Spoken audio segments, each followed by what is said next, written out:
Hello friends, ધોરણ 10 સામાજિક વિજ્ઞાન પાઠ 13મો ખનિજ અને શક્તિના સંસાધનો. સોરી, 12મો પાઠ છે ભારત ખનિજ અને શક્તિના સંસાધનો. આ પાઠની અંદર આપણે ધાતુમય ખનિજો, અધાતુમય ખનિજો, સંચાલન શક્તિમાં સંસાધનોનું વર્ગીકરણ, ખનિજના બિનપરંપરાગત સાધનો, ખનિજ સંરક્ષણ અને ખનિજ સંરક્ષણ માટેના ઉપાયો, આ રીતે જુદા જુદા વિભાગની અંદર આપણે પાઠ છે તેનો અભ્યાસ કરીશું. આ અગાઉ આપણે ભૂગોળને લગતા જે કોઈ સામાજિક વિજ્ઞાનના પાઠ ભણ્યા છે તેમાં સૌથી પહેલો પાઠ આપણે ભણ્યા કુદરતી સંસાધનો, કે કુદરત દ્વારા જે કોઈ ચીજ વસ્તુઓ આપણને પ્રાપ્ત થાય છે અને તે ચીજ વસ્તુને આપણે સંસાધન તરીકે ઉપયોગમાં લઈએ છીએ ત્યારે તે ચીજ વસ્તુ કુદરતી સંસાધન બની ગઈ છે તેમ કહેવાય છે. જેની અંદર આપણે નવીનીકરણીય સંસાધનો, અનવીનીકરણીય સંસાધનો, એકલ સંસાધન, વિરલ સંસાધન તેવા પ્રકારો છે તે ભણી ગયા. ત્યાર પછી વન અને વન્યજીવ સંસાધન, જંગલો અને જંગલોની અંદર વસવાટ કરતા જીવો છે તે પણ આપણા માટે એક સંસાધન જ છે અને તેના વિશેનો અભ્યાસ છે તે કર્યો. ત્યાર પછી આપણે ભણ્યા ભારત કૃષિ ખેતી વિશે, કારણ કે ભારત છે તે કૃષિ પ્રધાન દેશ છે અને અહીંના લોકોની મુખ્ય આર્થિક પ્રવૃત્તિ છે તે ખેતી છે, તો ખેતીને એક સંસાધન તરીકે તેનો અભ્યાસ કર્યો. અગાઉના પાઠની અંદર આપણે જળ સંસાધન વિશેની વાત કરી કે પાણી છે તે પણ એક મહત્વનું સંસાધન છે અને આ પાઠની અંદર ખનિજો અને શક્તિના સંસાધનો કે જેના દ્વારા આપણે ઉર્જા પ્રાપ્ત કરીએ છીએ. જુદી જુદી ખનિજોનો આપણે રોજિંદા વપરાશમાં છે તેનો ઉપયોગ કરીએ છીએ, કારણ કે દરેક ખનિજ છે તે આપણા માટે ખૂબ જ મહત્વની છે. સવારની દિનચર્યા આપણે શરૂ કરીએ છીએ ત્યારથી લઈને રાત્રિ સુધીમાં આપણે અનેક ખનિજોનો આપણા રોજિંદા વ્યવહારમાં પણ ઉપયોગ કરીએ છીએ. શક્તિના સંસાધનોની અંદર પણ જેમાંથી આપણે ઉર્જા પ્રાપ્ત કરીએ છીએ, પેટ્રોલ, ડીઝલ, ગેસ આ બધું જ છે તેનો સમાવેશ છે તે કરવામાં આવે છે. આ ઉપરાંત આપણે સૌથી વધુ ઉર્જાનો મુખ્ય સ્ત્રોત છે સૂર્ય, તેમાંથી પણ ઘણી ખરી ઉર્જા છે તે આપણે મેળવીએ છીએ. તો આ બધા વિશેની ચર્ચા છે તે આ પાઠની અંદર આપણે કરવાના છીએ. પ્રસ્તાવના જોઈએ તો અહીં પ્રશ્ન સ્વરૂપે મૂકેલી છે, આપણે પ્રસ્તાવના છે તેની વિગતવાર અભ્યાસ કરીએ તો આદિમાનવની જરૂરિયાતો મર્યાદિત હતી. આદિમાનવ છે તેની જરૂરિયાત કેટલી હતી? મર્યાદિત હતી.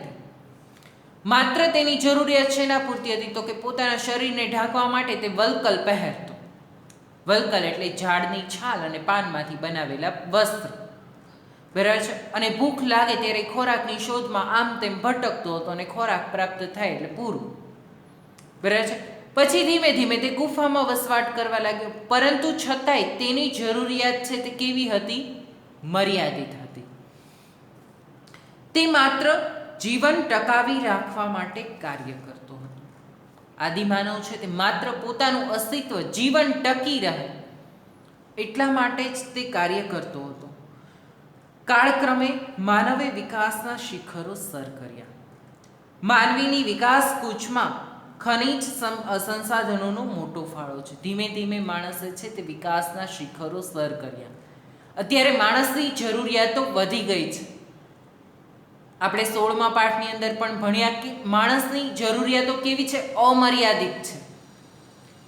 એક જરૂરિયાતો સંતોષાતા તરત જ મનુષ્યની બીજી જરૂરિયાત ઉદ્ભવે છે, બીજી સંતોષાય એટલે ત્રીજી જરૂરિયાત ઉદ્ભવે છે. આમ વ્યક્તિની જરૂરિયાતો દિવસે ને દિવસે વધતી જાય છે, જ્યારે આદિમાનવની જરૂરિયાતો છે તે દરેક મર્યાદિત હતી. હવે માણસે સફળતાના શિખરો છે તે સર કર્યા છે. તે દરેક જરૂરિયાત કોઈ પણ વસ્તુ વગર છે તે આપણે ચલાવી લેતા નથી અને જુદી જુદી ચીજ વસ્તુઓનો આપણા રોજિંદા વ્યવહારમાં પણ આપણે ઉપયોગ કરીએ છીએ.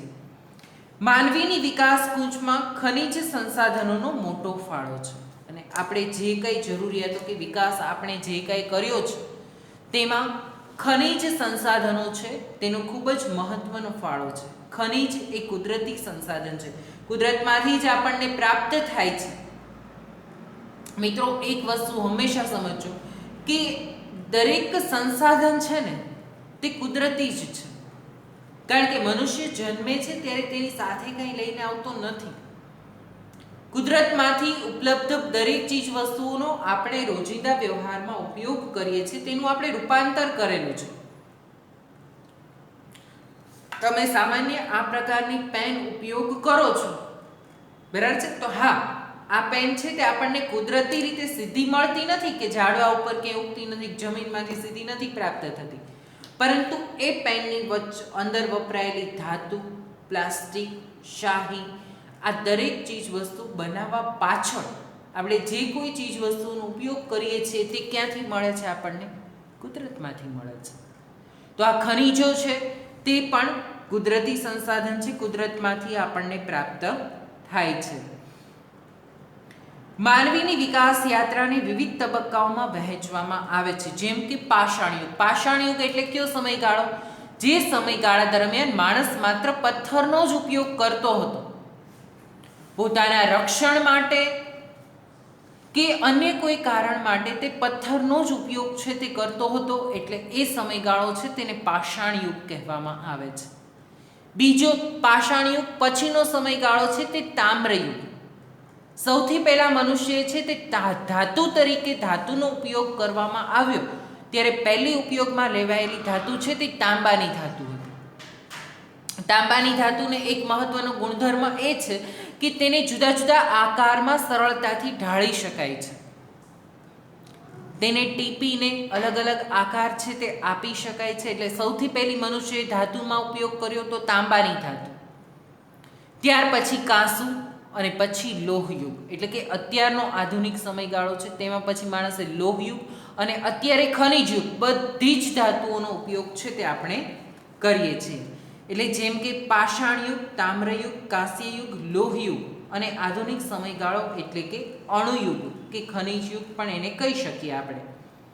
પાષાણ યુગમાં માનવી શિકાર માટે પથ્થરનો ઉપયોગ કરતો હતો, તે આજે અવકાશી ઉડ્ડયન કરતો થયો છે. પાષાણ યુગમાં માણસ છે તે શિકાર માટે પથ્થરનો ઉપયોગ કરતો હતો, કે પથ્થરને છે એ અણીદાર બનાવતો હતો અને પછી તેનાથી છે જંગલી પ્રાણીઓ છે તેનો શિકાર કરતો હતો. આજે એ જ માનવ પથ્થરનો શિકાર માટે ઉપયોગ કરતો માણસ આજે અવકાશમાં ઉડ્ડયન કરતો થયો છે. મિત્રો, આ યુગ છે પાષાણ યુગ, તામ્રયુગ, કાંસ્ય યુગ, લોહયુગ, આ દરેક યુગ છે તેને તમારે યાદ રાખવાના છે અને ક્રમમાં યાદ રાખવાના છે. MCQમાં એવો પ્રશ્ન પણ પૂછાઈ શકે કે નીચેનામાંથી કઈ જોડો સાચી છે અથવા તો કયો સમયગાળો સાચો દર્શાવે છે? તેમાં તામ્રયુગ, પાષાણ યુગ, પાષાણ યુગ, તામ્રયુગ, કાંસ્ય યુગ, લોહયુગ અને ખનિજ યુગ અથવા તો અણુયુગ તે રીતે આપેલું હોય. પછી ફેરવીને આપેલું એક લોહયુગ, કાંસ્ય યુગ, તામ્રયુગ, પાષાણ યુગ, ખનિજ યુગ એવી રીતે પણ આપેલું હોય. ટૂંકમાં તમને ક્રમમાં યાદ હોવું જોઈએ. પાતા કા લો, પાતા કાલો એટલે કે પાષાણ યુગ, તામ્રયુગ, કાંસ્ય યુગ અને લોહયુગ. તે પ્રમાણે તમારે વ્યાખ્યા ટૂંકમાં યાદ રાખવું હોય તો પાતા કાલો, બરાબર છે? એટલે કે પાષાણ યુગ, તામ્રયુગ, કાંસ્ય યુગ અને લોહયુગ. પછી આવશે અણુયુગ અથવા તો ખનિજ યુગ. એ પ્રમાણે તમે યાદ રાખી શકો. તે આજે અવકાશી ઉડ્ડયન કરતો થયો છે. માનવો ખનિજની સાથે ગાઢ અને જૂનો સંબંધ છે. આજના સમયમાં ખનિજો રાષ્ટ્રના આર્થિક વિકાસની કરોડરજ્જુ ગણાય છે. કરોડરજ્જુ એટલે કે તેના ઉપર આર્થિક વિકાસ છે તે ટકેલો છે. આર્થિક વિકાસ ટકાવવા માટે ખનિજો છે તે ખૂબ જ મહત્ત્વની છે. US અને રશિયા ખનિજોના યોગ્ય ઉપયોગને કારણે વિશ્વની મહાસત્તાઓ બન્યા છે. બંને રાષ્ટ્રો ખનિજોના વૈવિધ્ય અને સમૃદ્ધિથી સંપન્ન છે. જો કે આપણા દેશમાં પણ ખનિજના વિપુલ ભંડાર હોવા છતાં લાંબા સમયની પરાધીનતા અને ટેકનિકલ જ્ઞાનના અભાવને લીધે આર્થિક વિકાસ ઓછો થયો છે. કે આજે પણ આપણા દેશની અંદર ખનિજોનો વિપુલ ભંડાર છે. આ પાઠની અંદર આપણે ભણશું તો તમને ખ્યાલ આવશે કે દરેક ખનિજો છે તે આપણા દેશમાંથી ઉપલબ્ધ થાય છે. મોટા પાયા પર આપણા દેશમાં ખનિજો છે તે મળી રહે છે. છતાં પણ ટેકનિકલ જ્ઞાન એટલે કે તે ખનિજોને કેવી રીતે ઉપયોગમાં લેવી આ બધા વિષય અંગેનું જ્ઞાન છે તે ઓછું છે. અને તેના કારણે ખનિજોનો પૂરતો ઉપયોગ છે તે આપણે કરી શકતા નથી અને દેશનો વિકાસ ઓછો થયો છે. આપણે શું કરીએ છીએ, કાચી ખનિજો છે જેની કિંમત અત્યંત ઓછી છે તે ખનિજોને વિદેશમાં મોકલી દઈએ છીએ અને તેના કારણે તેની યોગ્ય કિંમત છે તે આપણને પ્રાપ્ત થતી નથી. જ્યારે ખનિજોનું શુદ્ધિકરણ કરીને તૈયાર ખનિજ મોકલવામાં આવે તો આપણને યોગ્ય વિકાસ છે તે આપણે સાધી શકીએ. ખનિજો શું છે તેવો પ્રશ્ન પણ તમને પૂછાઈ શકે, તેના વિશે પછી ચર્ચા કરીશું. પ્રસ્તાવના આપણે ભણ્યા તેમાંથી 2 પ્રકારના પ્રશ્ન બને છે કે માનવ ખનિજ સાથેનો જૂનો અને ગાઢ સંબંધ છે. કઈ રીતે માનવીને ખનિજ સાથે, તો આદિ માનવથી પથ્થરમાંથી બનાવેલા સાધનોનો ઉપયોગ કરતો હતો ત્યારથી જ આજ સુધીમાં માનવે પોતાનું જીવન ખનિજ સાથે ઓતપ્રોત કરી દીધું છે, એટલે કે ખનિજોની સાથે જોડી દીધું છે. નાની ટાંકણીથી માંડીને કદાવર યંત્રો અને અવકાશયાનો ખનિજોમાંથી બન્યા છે. માનવીની આર્થિક અને સાંસ્કૃતિક વિકાસમાં ખનિજોનો અદ્વિતીય ફાળો છે કે નાની ટાંકણીથી માંડીને કદાવર અવકાશયાનો એટલે કે વિમાનો ખનિજોમાંથી જ બનેલા છે. આ દરેક ચીજ વસ્તુઓ બનાવવા માટે જુદી જુદી ખનિજોનો આપણે વ્યવહારમાં ઉપયોગ કરીએ છીએ, તો તે ખનિજોમાંથી બન્યા છે અને માનવીની આર્થિક અને સાંસ્કૃતિક વિકાસમાં ખનિજોનો અદ્વિતીય ફાળો છે. ખનિજોના પ્રતાપે માનવ સંસ્કૃતિના કેટલાક મહત્વના તબક્કાઓ પાષાણયુગ, તામ્રયુગ, કાંસ્યયુગ, લોહયુગના નામે ઓળખાય છે અને આજનો યુગ ખનિજ યુગ છે. આમ માનવી અને ખનિજ સંસાધનોનો સંબંધ જૂનો અને ગાઢ છે. બીજું, આધુનિક યુગને ખનિજ યુગ શા માટે કહે છે તેવો પ્રશ્ન પૂછાય તો તેના જવાબમાં તમારે લખવાનું છે કે માનવીની લગભગ બધી જ પ્રવૃત્તિઓ ખનિજોમાંથી બનાવેલ સાધનો સાથે સંકળાયેલ છે. નાની ટાંકણીથી માંડીને વિશાળ કદના યંત્રો, વાહનો વગેરે ખનિજોમાંથી બને છે અને ઔદ્યોગિક ક્રાંતિ પછી ખનિજોનું મહત્ત્વ વધી ગયું છે. આજના તમામ વિકસિત રાષ્ટ્રો ખનિજોના વૈવિધ્ય અને સમૃદ્ધ તેના ઉપયોગ માટે આધુનિક જ્ઞાન અને તકનીકી વિકાસના કારણે સમૃદ્ધ થયા છે. ત્યાર પછીનો પ્રશ્ન છે ખનિજ એટલે શું, સમજાવો. તે પ્રકારનો પ્રશ્ન છે એ તમને પૂછાઈ શકે. તો કુદરતી કાર્બનિક અને અકાર્બનિક ક્રિયાઓથી તૈયાર થયેલ અમુક ચોક્કસ રાસાયણિક બંધારણ ધરાવતા પદાર્થને ખનિજ કહે છે. બરાબર છે કે તેનું ચોક્કસ રાસાયણિક બંધારણ ધરાવે છે. કાર્બનિક અને અકાર્બનિક ક્રિયાઓથી તૈયાર થયેલ એટલે કે દરેક ખનિજો છે તેનું એક ચોક્કસ રાસાયણિક બંધારણ છે તે રહેલું છે અને તે ચોક્કસ રાસાયણિક બંધારણ ધરાવતા પદાર્થને ખનિજ કહે છે. તે પૃથ્વીના પેટાળમાં અનંતકાળથી ચાલતી આવતી અજૈવિક પ્રક્રિયાનું પરિણામ છે. ખનિજો છે તે સીધી તૈયાર થતી નથી. પૃથ્વીના પેટાળમાં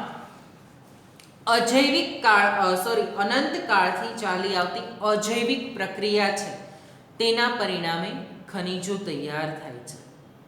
પૃથ્વીના ખડકોમાં અજૈવિક પ્રક્રિયાને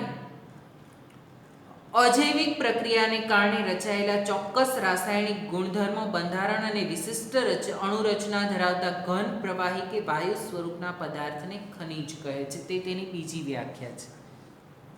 બરાબર છે કે પૃથ્વીના ખડકોમાં અજૈવિક પ્રક્રિયાને કારણે ચોક્કસ રાસાયણિક બંધારણ ધરાવે છે તેવા ઘન, પ્રવાહી કે વાયુ સ્વરૂપના પદાર્થને ખનિજ તરીકે ઓળખવામાં આવે છે. એટલે કે તેનું બંધારણ છે એ કેવું છે, ચોક્કસ છે, સ્પષ્ટ છે. તે આ ખનિજોની અંદર જુદી જુદી લોખંડ, મેંગેનીઝ, તાંબુ, ચાંદી વગેરે ખનિજો ઘન સ્વરૂપમાં છે, જ્યારે પારો, પેટ્રોલિયમ ખનિજો પ્રવાહી સ્વરૂપમાં છે અને કુદરતી વાયુ ખનિજ છે તે વાયુ સ્વરૂપમાં પ્રાપ્ત થાય છે. આ દરેક ખનિજો વિશે આપણે વિગતવાર ભણવાના જ છીએ. ક્યાંથી પ્રાપ્ત થાય છે, તેનું બંધારણ કેવું હોય છે, કેવા પ્રકારે આ ખનિજો છે તે મળી આવે છે. અહીં માત્ર તમારે સ્પષ્ટ કરવાનું છે કે ખનિજો એટલે શું. તો ખનિજો એટલે કુદરતી કાર્બનિક અને અકાર્બનિક ક્રિયાઓમાંથી તૈયાર થયેલ અમુક ચોક્કસ રાસાયણિક બંધારણ ધરાવતા પદાર્થને ખનિજ કહે છે. અથવા તો તમે ટૂંકમાં એમ પણ લખી શકો કે પૃથ્વીના ખડકોમાં અજૈવિક પ્રક્રિયાના કારણે રચાયેલા ચોક્કસ રાસાયણિક સમગુણી બંધારણ ધરાવતા વિશિષ્ટ અણુરચના ધરાવતા ઘન પ્રવાહી કે વાયુ સ્વરૂપના પદાર્થોને ખનિજ કહે છે. તેમાં ઘન સ્વરૂપની અંદર લોખંડ, મેંગેનીઝ, સોનું, ચાંદી વગેરે ખનિજો. ઘન સ્વરૂપ, પ્રવાહી સ્વરૂપ અને વાયુ સ્વરૂપ તમે લોકો સમજો છો. હવે તો ઘન સ્વરૂપમાં લોખંડ, મેંગેનીઝ, તાંબુ, ચાંદી, સોનું વગેરે ખનિજોનો સમાવેશ થાય છે. પ્રવાહી સ્વરૂપમાં પારો, પેટ્રોલિયમનો સમાવેશ છે તે કરી શકાય છે. પારો છે તે પ્રવાહી સ્વરૂપમાં હોય છે. પેટ્રોલિયમ છે તેનો પણ પ્રવાહી સ્વરૂપમાં સમાવેશ કરવામાં આવે છે. વાયુ સ્વરૂપમાં કુદરતી વાયુનો સમાવેશ થાય છે. પૃથ્વીના પેટાળમાંથી કયા પ્રકારની ખનિજો મળશે તેના આધાર પર પૃથ્વીના પોપડાની રચના કેવી રીતે થઈ છે તેના પર, જેમ કે અગ્નેય ખડકોમાંથી લોખંડ, તાંબુ, જસત, સોનું, ચાંદી વગેરે જેવી ખનિજો છે તે પ્રાપ્ત થાય છે. પ્રસ્તર ખડકોમાંથી સંચાલન શક્તિ માટેની ખનિજો એટલે કે કોલસો, ખનિજ તેલ અને કુદરતી વાયુ મળે છે. જ્યારે સ્લેટ, આરસ પહાણ, હીરા રૂપાંતરિત ખડકોમાંથી મળે છે. અગાઉના પાઠની અંદર આપણે ત્રણેય પ્રકારના અગ્નેય ખડકો, પ્રસ્તર ખડકો અને રૂપાંતરિત ખડકો તેના વિશેનો અભ્યાસ કરી ચૂક્યા છીએ કે અગ્નેય ખડકો છે તે અગ્નિ દ્વારા છે એટલે કે પૃથ્વીના પેટાળની ગરમીના કારણે જે ખડકો તૈયાર થયેલા છે બરાબર છે તે ખડકો અગ્નેય ખડકો છે. પ્રસ્તર ખડકો એટલે ખડકોના ખવાણની ક્રિયાના કારણે જે ખડકો તૈયાર થયેલા છે પ્રસ્તર ખડકો, અને જેની અંદર પ્રસ્તર ખડકો છે તેમાંથી આરસ પહાણ, સ્લેટ આ બધું છે તેનો સમાવેશ કરવામાં આવે છે. પૃથ્વીના પેટાળમાંથી કયા પ્રકારના ખનિજો મળશે તેનો આધાર પૃથ્વીના પોપડાની રચના પર છે. એટલે કે જુદા જુદા પ્રકારની રચના છે, ઉપરના રંગ અને એના આધારે પણ આપણે કહી શકીએ કે પૃથ્વીના પેટાળમાંથી કઈ કઈ ખનિજો છે તે પ્રાપ્ત થશે. કારણ કે જુદી જુદી જગ્યાએથી અલગ અલગ પ્રકારની ખનિજો છે તે મળી આવે છે. તો આ ખનિજો છે તે ક્યાંથી કઈ ખનિજો મળશે તેના ઉપર આધાર રાખે છે. લોખંડ, તાંબુ, જસત, સોનું, ચાંદી ખનિજો અગ્નેય ખડકોમાંથી મળે છે.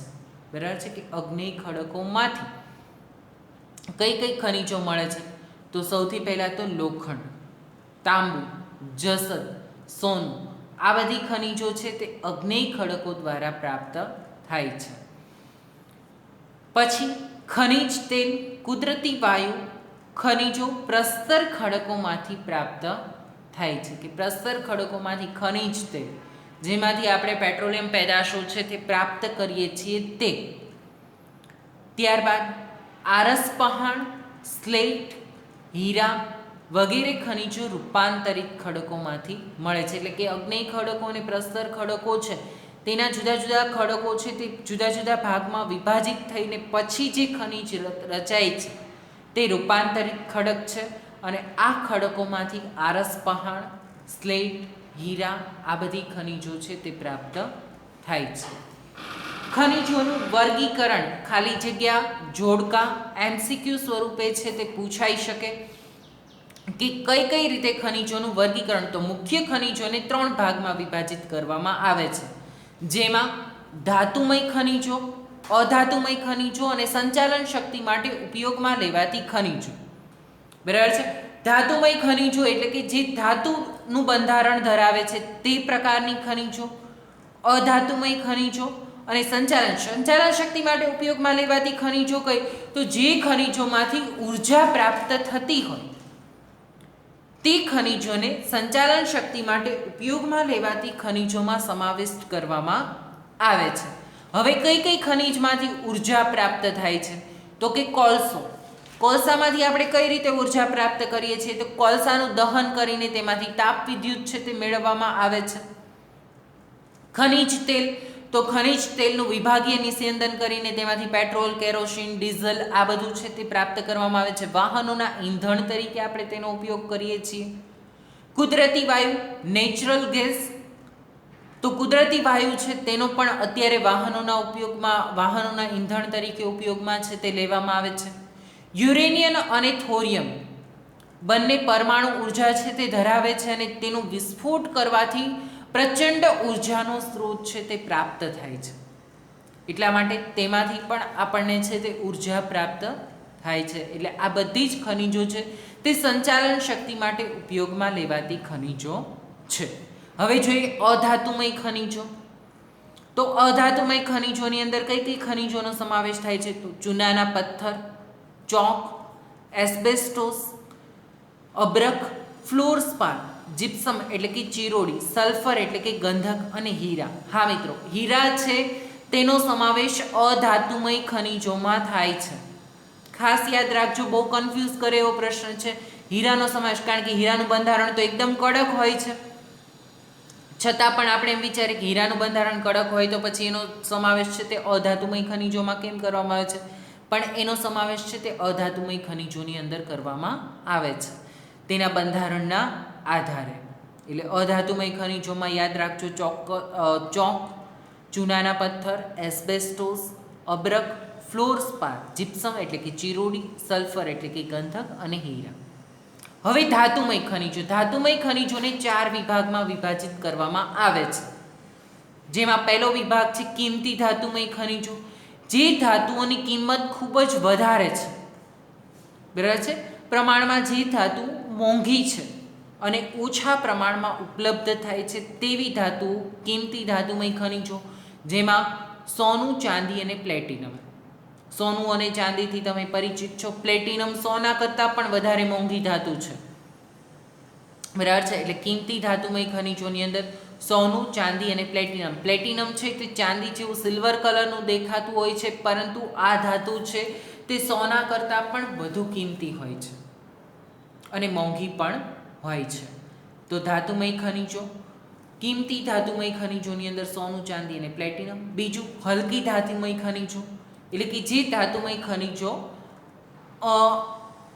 ઓછી કિંમત ધરાવે છે, બરાબર છે, અને વજનમાં પણ હળવી છે તેવા પ્રકારની મેગ્નેશિયમ, બોક્સાઇટ, ટિટાનિયમ, જેને ટિટાનિયમ, ટાઇટેનિયમ તરીકે પણ આ ધાતુને ઓળખવામાં આવે છે. બરાબર છે? બોક્સાઇટ છે તે ફ્રાન્સના લેબોક્સ નામના શહેરમાંથી પ્રાપ્ત થયેલી હોવાથી આ ખનિજને બોક્સાઇટ નામ આપવામાં આવેલું છે. આપણે તેના વિશે પણ આગળ ભણવાના જ છીએ. લેસબોક્સ નામના શહેરમાંથી મળી આવેલી છે. મેગ્નેશિયમ ધાતુ, આ દરેક ધાતુઓ વિશે આપણે ભણવાના છીએ એટલે અહીં તેની વિશેષ ચર્ચાઓ આપણે નથી કરતા. ત્યાર પછી સામાન્ય ઉપયોગમાં લેવાતી ખનિજો. જે ખનિજોને આપણે, તમે, હું બધા જ સામાન્ય ઉપયોગની અંદર જે ખનિજોનો ઉપયોગ કરીએ છીએ, સામાન્ય ઉપયોગમાં આપણે જેનો ઉપયોગ કરીએ છીએ તેવી ખનિજોમાં લોખંડ, તાંબુ, સીસુ, જસત, કલાઈ અને નિકલ. આ દરેક ખનિજો એવી છે કે જે સામાન્ય ઉપયોગમાં લઈ શકીએ છીએ, એટલે કે રોજિંદા વપરાશની અંદર પણ આ ખનિજોનો ઉપયોગ છે તે કરવામાં આવતો હોય છે તેવી ખનિજો. અને મિશ્ર ધાતુ સ્વરૂપે, હવે આ ખનિજો એવી છે કે જેનો સ્વતંત્ર ઉપયોગ થઈ શકતો નથી. બરાબર છે? એટલે અન્ય ધાતુની સાથે તેને મિશ્ર કરવામાં આવે છે અને પછી તેનો ઉપયોગ કરવામાં આવે છે. એટલે કે કોઈ પણ અન્ય ધાતુને લચીલી બનાવવા માટે અથવા તો તેની વધારો કરવા માટે, તે ધાતુની ક્વોન્ટિટી વધારવા માટે, જથ્થો વધારવા માટે તેનો ઉપયોગ છે તે તેમાં મિશ્ર કરવામાં આવે છે. તે પ્રકારની ધાતુ છે. એટલે મિશ્ર ધાતુ સ્વરૂપે જ તેનો ઉપયોગ છે તે કરવામાં આવતો હોય છે, જેમાં ક્રોમિયમ, મેંગેનીઝ, ટંગસ્ટન અને વેનેડિયમ આ ધાતુ છે તેને અન્ય ધાતુની સાથે મિશ્ર કરીને તેનો ઉપયોગ છે તે કરવામાં આવે છે, તેમાં તેનો સમાવેશ કરવામાં આવે છે. તો આ પ્રકારે ખનિજોનું વર્ગીકરણ છે તે મુખ્ય 3 વિભાગમાં થયેલું છે: ધાતુમય ખનિજો, અધાતુમય ખનિજો અને સંચાલન શક્તિ માટે ઉપયોગમાં લેવાતી ખનિજો. જેમાં ધાતુમય ખનિજોનું વર્ગીકરણ 4 ભાગમાં કરવામાં આવેલું છે: કિંમતી ધાતુમય ખનિજો, હલકી ધાતુમય ખનિજો, સામાન્ય ઉપયોગમાં લેવાતા ખનિજો અને મિશ્ર ધાતુ સ્વરૂપે વપરાતા ખનિજો. કિંમતી ધાતુમય ખનિજોની અંદર સોનું, ચાંદી, પ્લેટિનમ. હલકી ધાતુમય ખનિજોની અંદર બોક્સાઇટ, મેગ્નેશિયમ અને ટિટાનિયમ, ટાઇટેનિયમ તરીકે પણ તેને ઓળખાવી શકીએ. સામાન્ય ઉપયોગમાં લેવાતા ખનિજો જેમાં લોખંડ, તાંબુ, સીસુ, જસત, કલાય અને નિકલ. મિશ્ર ધાતુ સ્વરૂપે વપરાતી ખનિજોમાં ક્રોમિયમ, મેંગેનીઝ, ટંગસ્ટન અને વેનેડિયમ. અધાતુમય ખનિજોની અંદર ચૂનાના પથ્થર, ચોક, એસ્બેસ્ટોસ, અબ્રક, ફ્લોરસ્પાર, જીપ્સમ, ચિરોડી, ગંધક, સલ્ફર અને હીરા. અને સંચાલન શક્તિ માટે ઉપયોગમાં લેવાતી ખનિજોની અંદર કોલસો, ખનિજ તેલ, કુદરતી વાયુ, યુરેનિયમ અને થોરિયમ આનો સમાવેશ છે તે કરવામાં આવે છે. તો ત્યાં સુધી આજનો લેક્ચર છે તે રાખીએ છીએ. હવે પછીના લેક્ચરની અંદર આપણે લોખંડ એટલે કે લોહ અયસ્ક, આયરન ઓર, લોહ અયસ્ક, મેંગેનીઝ, તાંબુ, બોક્સાઇટ, અબ્રક, સીસુ, ચૂનાનો પથ્થર આ દરેક ખનિજો જે ધાતુમય ખનિજો છે તેના વિશે અને અધાતુમય ખનિજો છે તેના વિશેની ચર્ચા છે તે કરીશું. આજના લેક્ચરનું તમારું હોમવર્ક છે તેમાં આજે આપણે જે ભણ્યા છીએ એક તો આ કોષ્ટક છે તે 2 વખત લખવાનું છે, યાદ પણ રાખવાનું છે કારણ કે આમાંથી પણ MCQ પૂછાઈ શકે કે નીચેનામાંથી કઈ ખનિજને શેમાં સમાવેશ કરવામાં આવે છે અથવા તો જોડકાની અંદર પૂછેલું હોય કે મેગ્નેશિયમ બરાબર છે, સામે આપેલું હોય કે કિંમતી ધાતુમય ખનિજ, હલકી ધાતુમય ખનિજ, સામાન્ય ઉપયોગમાં લેવાતા ખનિજો કે મિશ્ર ધાતુ સ્વરૂપે ઉપયોગમાં લેવાતી ખનિજો. તો તમને ખબર હોવી જોઈએ કે હલકી ધાતુમય ખનિજોમાં તેનું વર્ગીકરણ કરવામાં આવેલું છે.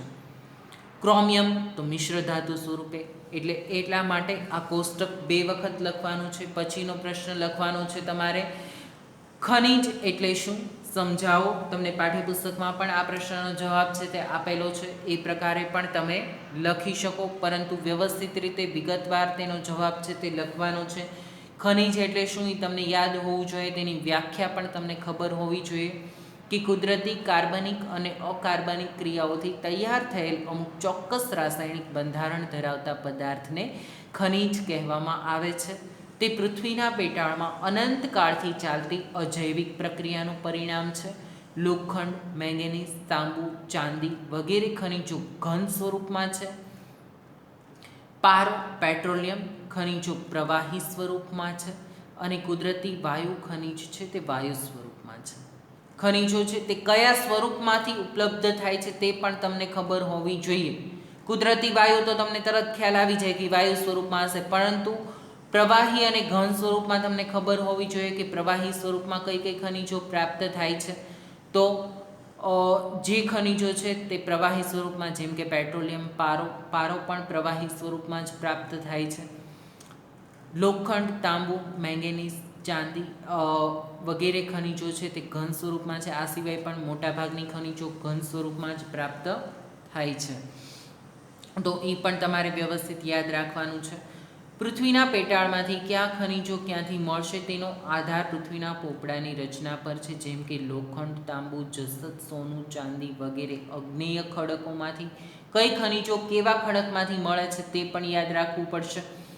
કોલસો, ખનિજ તેલ, કુદરતી વાયુ વગેરે પ્રસ્તર ખડકોમાંથી. સ્લેટ, આરસ પહાણ, હીરા વગેરે રૂપાંતરિત ખડકમાંથી મળે છે.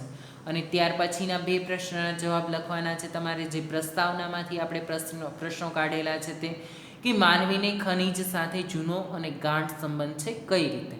અને બીજો પ્રશ્ન છે આધુનિક યુગને ખનિજ યુગ શા માટે કહેવામાં આવે છે. આ પ્રકારે પણ તમે એના જવાબ લખી શકો અહીં આપેલા છે તે મુજબ.